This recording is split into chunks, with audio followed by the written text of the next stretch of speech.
안녕하세요, 여러분. 길자쌤입니다. 오늘은 레이어에 관한 모든 것에 대해서 알아보도록 할 건데요. 레이어 팔레트가 안 보이는 분들은 F7을 누르시거나 윈도우에 레이어를 열어주시면 되고요. 레이어가 무엇인지부터 설명을 드릴 건데요. 현재 여기 화면에 보이는 건 하나의 이미지처럼 보이지만 제가 레이어의 눈을 하나씩 꺼보면 이렇게 여러 개의 층으로 이루어져 있어요. 그래서 눈을 키면은 하나씩 지금 레이어를 키는 건데 하나하나의 층들이 이루어져 있는 거죠. 여기에 보시면은 이렇게 레이어 1번, 2번 이렇게 레이어로 이루어졌고 보시다시피 불투명한 레이어도 있고 외곽이 투명해서 뒤쪽이 보이는 레이어도 존재하는 거죠. 포토샵 공부를 하다 보면은 뭐 투명한 레이어도 있고 불투명한 레이어도 있고 글씨 레이어도 있고 조정 레이어도 있고 클리핑 마스크가 된 레이어도 있고 레이어 마스크가 된 레이어도 있고 굉장히 많단 말이죠. 근데 그런 걸 지금 다 알지 않더라도 레이어가 이렇게 층층이 쌓여 있는 어떤 종이다. 그리고 각각의 특색이 있다. 이렇게 알고 계시면 좋을 것 같고요. 지금은 제가 이렇게 만들어 놓은 레이어를 보고 계신데 나는 내가 레이어를 추가하고 싶다. 추가하는 이유는 이 위에 그냥 바로 그림을 그린다고 하면 어떤 일이 일어나냐면 자, 이 레이어 위에 제가 그냥 색깔을 칠해버렸기 때문에 이 레이어가 망가진 거거든요. 그래서 이런 경우에는 오른쪽 아래 보면 플러스 버튼이 있어요. 이게 새 레이어 만드는 버튼인데 클릭하면 이렇게 레이어가 만들어지고요. 실제 레이어는요. 투명한 종이에요. 내가 딱 처음 만들었을 때는. 그렇기 때문에 아무 변화도 없는 거예요. 레이어를 만들었을 때. 그래서 이렇게 위에 종이 하나를 깔고 여기 위에 내가 이렇게 뭔가를 칠하거나 한다면 해당 종이 위에 그렸기 때문에 아래에 있는 레이어한테는 아무 영향을 주지 않고요. 이 레이어만 이동을 이렇게 시킬 수도 있습니다. 자, 레이어를 삭제하고 싶다면은 딜리트를 눌러도 되고요. 오른쪽 아래 쓰레기통 아이콘이 보여요. 그걸 눌러서 Yes 해도 레이어를 삭제할 수 있습니다. 자, 내가 원하는 레이어를 눈을 켜고 끄고를 할 수 있는데 가끔 하다 보면 나는 현재 이 레이어만 눈을 켜놓고 싶은데 할 때가 있어요. 그러면 Alt 키를 누른 채로 여기 눈을 클릭하면 해당 레이어만 보이고 다른 레이어는 눈이 다 꺼집니다. 다시 Alt 클릭을 하면 전부 다 눈이 켜지죠. 그리고 레이어는 층층이 쌓아가는 형식이기 때문에 제가 여기 있는 이 위에 있는 레이어들을 아래로 내리면은 안 보이죠? 그거는 이 레이어 아래로 다 레이어가 내려갔기 때문이에요. 자, 위에 있는 레이어를 상위 레이어, 아래에 있는 레이어를 하위 레이어라고 합니다. 그래서 드래그해서 위로 올리면 이렇게 올라가고요. 아래로 내리면 내려갑니다. 근데 저는 이렇게 한 번에 잡는 것도 알고 싶어요 하는 분들이 계시겠죠? 자, 이렇게 레이어를 여러 개를 한 번에 잡으려면은 클릭하고 맨 위에 레이어를 Shift 클릭하면 한 번에 잡고요. 떨어져 있는 레이어는 컨트롤 클릭을 해주시면은 떨어져 있는 레이어를 잡을 수가 있습니다.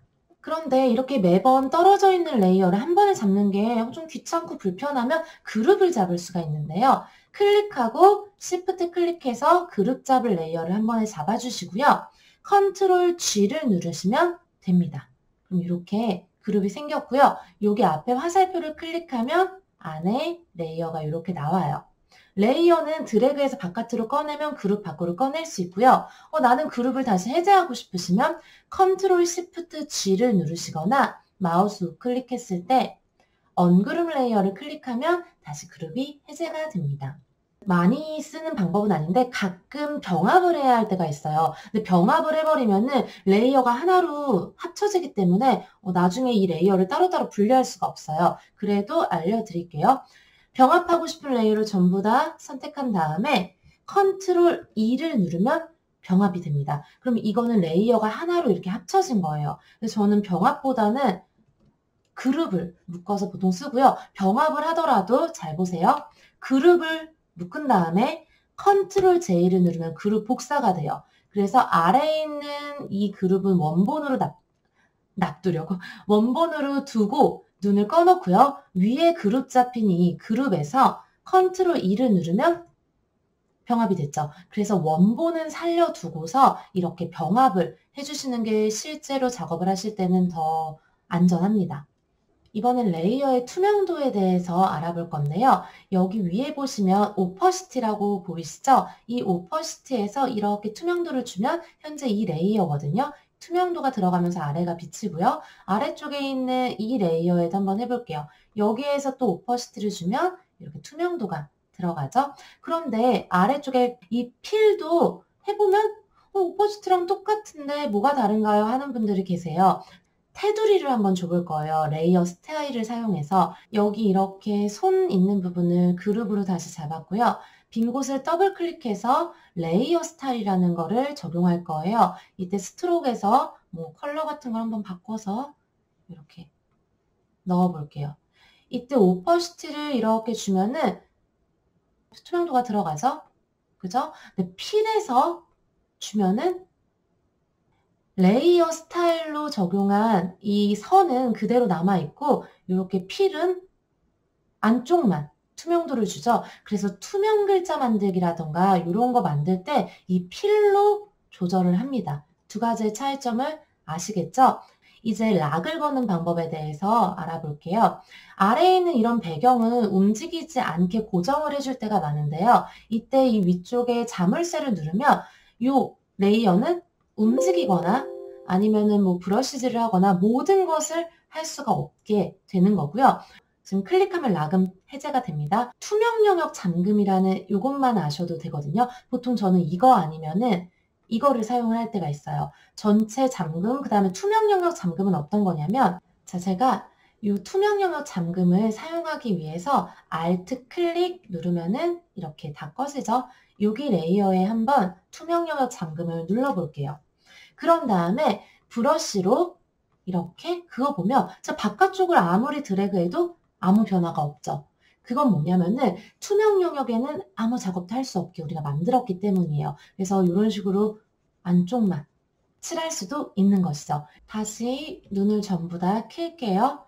여기 보이는 이런 레이어들도 지금 보일 거예요. 이건 뭐냐면 조정 레이어라고 하는 겁니다. 그래서 보정을 할 때 우리가 사용을 할 수가 있는데요.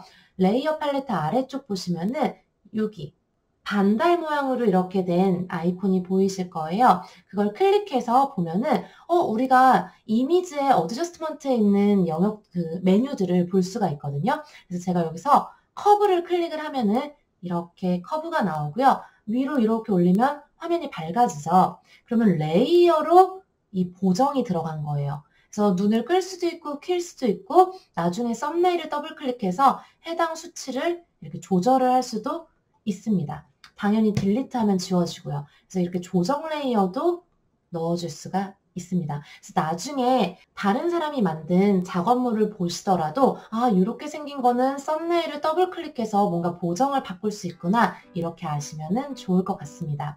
오늘 강의는 레이어에 대한 모든 것이라는 주제로 다뤄봤는데요. 강의가 마음에 드셨다면 구독, 좋아요, 알림 버튼 눌러주시고요. 저희는 다음 강의에서 뵙겠습니다. 모두 안녕히 계세요.